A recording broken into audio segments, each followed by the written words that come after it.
Itu kan kita udah belajar ya, sifat tentang benda apa aja yang kita udah pelajari. Iya, benda padat, udah, kemudian benda cair, udah, kemudian benda gas, udah ya. Kita mempelajari bahwa apanya yang berbeda? Iya, dari segi bentuk, sama dari segi apa? Volume. Nah, tapi ini kan, ini sesuatu yang gampang nih diamatinya, gitu ya. Nah, tapi sebenarnya sifat-sifat zat itu lebih jelas lagi kalau kita lihat secara mikro. Artinya nggak bisa diamati langsung. Kalau tadi bentuk gampang diamatinnya, volume gampang juga. Nah, sekarang kita mempelajari sifat mikro. Artinya sifat molekulnya. Nah, tahu nggak molekul itu apa? Oke, jadi molekul itu adalah apa ya?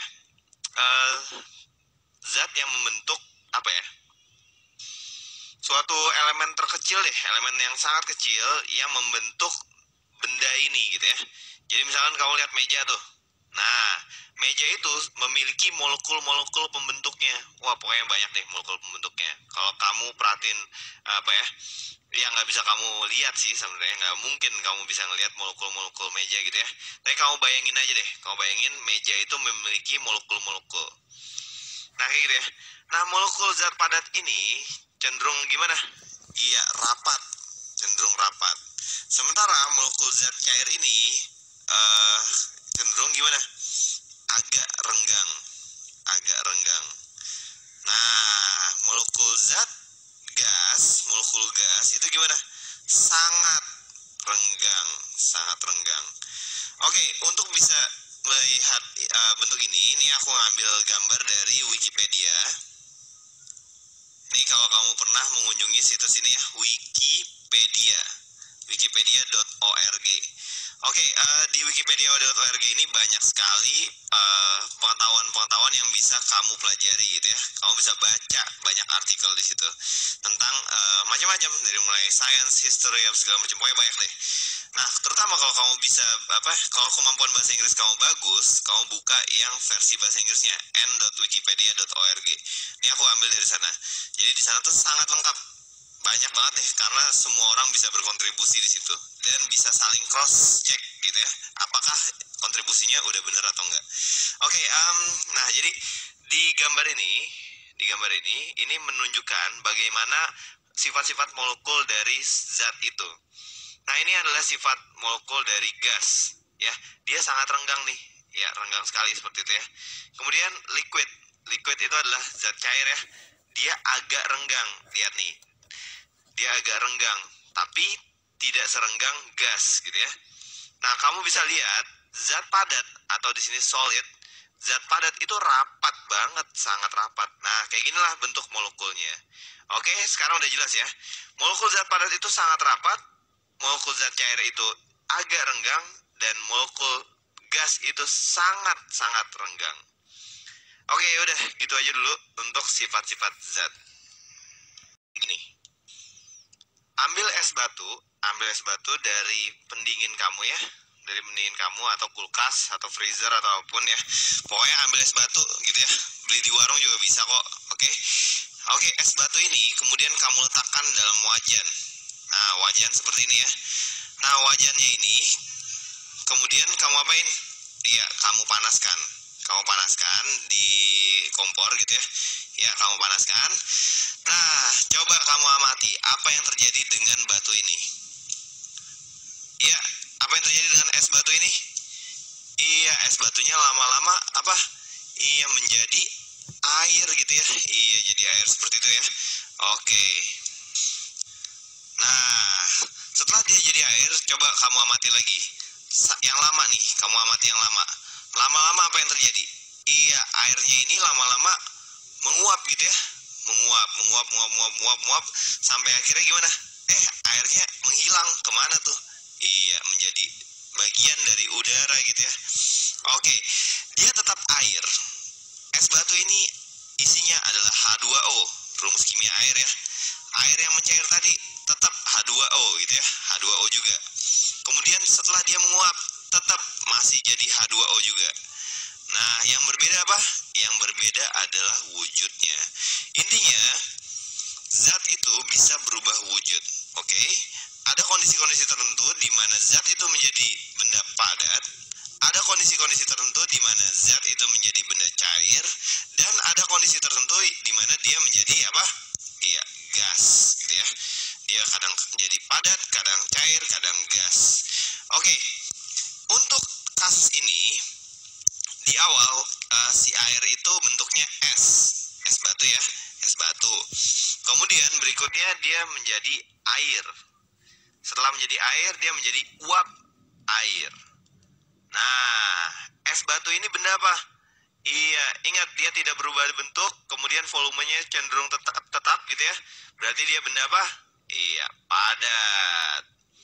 Kalau air gimana? Iya, dia bentuknya sesuai wadahnya ya, sesuai wadahnya. Kemudian dia gimana volumenya? Iya, cenderung tetap. Berarti dia cair. Sementara uap air gimana? Iya, uap air itu kan bagian dari udara ya. Udara ya, berarti dia adalah gas. Oke, gitu ya. Jadi zat itu bisa mengalami perubahan wujud. Nah, perubahan wujud itu biasanya terjadi akibat apa? Macam-macam. Kalau di percobaan barusan itu akibat perubahan apa? Perubahan temperatur atau perubahan suhu. Perubahan suhu. Nah, selain karena perubahan temperatur, bisa juga karena perubahan apa? Perubahan tekanan. Tekanan itu simbolnya P, temperatur itu simbolnya T, gitu ya. Bisa jadi karena perubahan tekanan. Contohnya adalah apa? Oke, nanti kamu belajar tekanan di bab selanjutnya sih. Tapi sekarang nih aku mau bahas dikit. Ambil percobaan berikut ini ya. Ambil air, masukkan ke dalam gelas. Kemudian ambil es sedikit aja. Oke, kalau kamu diamkan, lama-lama es ini akan mencair. Tapi coba kamu ambil lagi sesuatu yang sama, gelasnya sama, airnya sama, kemudian esnya juga sama besarnya gitu ya. Ya kira-kira identik antara ini dengan ini gitu ya. Nah, kali ini yang satu ini kamu aduk menggunakan sendok misalkan. Nah, coba kalau kamu aduk, kira-kira coba kamu amati ya, yang mana yang mencair duluan? Yang A atau yang B? Iya, esnya itu akan lebih cepat mencair kalau yang A. Kenapa? Karena es yang di sini, di yang B ini, itu mengalami tekanan. Intinya gitu ya. Oke, dia mengalami tekanan. Oke. Kalau kamu tertarik, kamu juga bisa melakukan percobaan ini. Dulu waktu aku kecil, aku sering melakukan percobaan ini ya. Ini ada es batu nih, es batu. Es batunya ini aku perbesar. Oke. Es batu ini coba kamu letakkan suatu benang jahit, nggak apa-apa gitu ya. Kamu letakkan suatu benang di situ, di es batu, ya seperti itu. Nah, kemudian benangnya ini agak kamu tekan ke bawah, Pokoknya tujuannya biar es batunya ini mencair. Oke, kemudian bisa kamu bantu dengan menggunakan garam dapur aja, nggak apa-apa. Kamu pakai garam dapur, kamu taburkan di atas es ini ya. Nanti lama-lama gimana? Iya, lama-lama ini garamnya ini akan membuat esnya ini mencair sebagian, tapi kemudian dia akan merapat lagi. Nah, pada saat itu nanti si benangnya ini akan menempel di es batu. Akibatnya ya kamu bisa mengangkat benang ini seperti ini. Iya, seperti itu. Jadi kamu tidak menyentuh esnya sama sekali. Dia seakan-akan kamu ikat dengan benang, padahal kamu cuma menaburkan dengan garam aja. Oke, jadi gitu ya. Kalau misalnya kamu tertarik, kamu bisa melakukan percobaan ini sendiri di rumah. Tidak bahaya kok. Nah, tiap-tiap perubahan itu ada nama-namanya. Nih, oke, aku tulis dulu ya. Ini ada zat padat. Kemudian, oke, ini aku kotakin dulu. Berikutnya ada zat cair. Ya, ini aku kotakin lagi ya. Oke, kemudian ada apa? Iya, ada gas. Oke, ada zat padat, zat cair, dan gas. Nah, apa nama perubahan dari zat padat menjadi zat cair? Ayo, apa nama perubahannya? Contohnya apa tadi? Iya, kalau es kamu panaskan dia menjadi air gitu ya. Nah, namanya apa tuh? Oke, di sehari-hari kadang-kadang disebut mencair. Tapi sebenarnya yang lebih tepat itu apa? Iya, yang lebih tepat itu melebur. Melebur gitu ya. Melebur.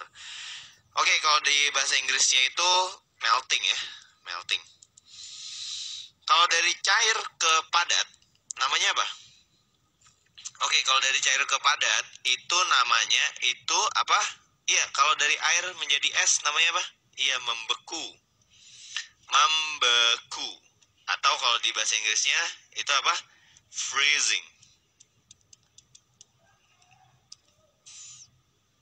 Oke, kalau cair menjadi gas. Ayo, cair menjadi gas, namanya apa? Iya, namanya menguap. Menguap. Atau bahasa Inggrisnya evaporation. Kalau menguapnya sebenarnya vaporize, tapi proses menguapnya namanya vaporization. Vaporization. Oke, kemudian kalau dia mencair, artinya bukan mencair. Artinya dari gas berubah menjadi cair, namanya apa? Ya, gas jadi cair namanya apa? Iya, mengembun ya, mengembun. Oke, mengembun atau sering juga disebut kondensasi. Kondensasi, ya itu dari bahasa Inggrisnya condensation. Kondensasi gitu ya, kondensasi. Oke, nah berikutnya, nah ini nih yang relatif jarang kamu temuin. Ayo, dari gas menjadi padat. Ayo, kalau dari gas menjadi padat, namanya apa coba? Namanya itu deposisi. Deposisi. Ya bahasa Inggrisnya juga nggak jauh-jauh, deposition gitu ya. Oke, dari gas menjadi padat gitu. Nah, contohnya apa? Gas menjadi padat. Ya misalkan uap air, terus tiba-tiba dia menjadi apa? Salju. Salju itu padat ya. Iya, di apa? Di udara di atas itu uap air langsung bisa berubah menjadi salju. Nah, itu namanya dia terdeposisi gitu ya. Oke, kalau zat padat menjadi cair, menjadi gas langsung namanya apa? Sublimasi. Sublimasi gitu ya. Oke, jadi sublimasi namanya. Contohnya apa? Zat padat jadi gas. Kamu pernah tahu ini nggak? Dry es atau biang es. Itu sebenarnya biang es itu adalah CO2 padat ya, CO2 padat. Oke, kalau biang es itu kamu biarkan saja di ruang di apa ya, di temperatur normal gitu ya. Oke, nanti dia lama-lama langsung berubah menjadi gas. Oke, dari es, dari benda padat itu langsung dia berubah menjadi gas, tidak berubah menjadi cair dulu. Ya dulu waktu kecil aku senang nih bermain-main dengan biang es. Dulu aku kalau misalnya ke ini beli es gitu ya di tukang es yang lewat gitu, kadang-kadang suka minta, Pak punya ini nggak biang es atau dry es, coba aja kamu minta ke warung atau segala macam, minta biang es, coba kamu perhatikan bagaimana proses sublimasi ini terjadi dari padat menjadi gas. Ya gitu ya, namanya tadi adalah dry es gitu ya, atau biang es. Oke, ya udah gitu aja dulu untuk nama-nama perubahan wujud.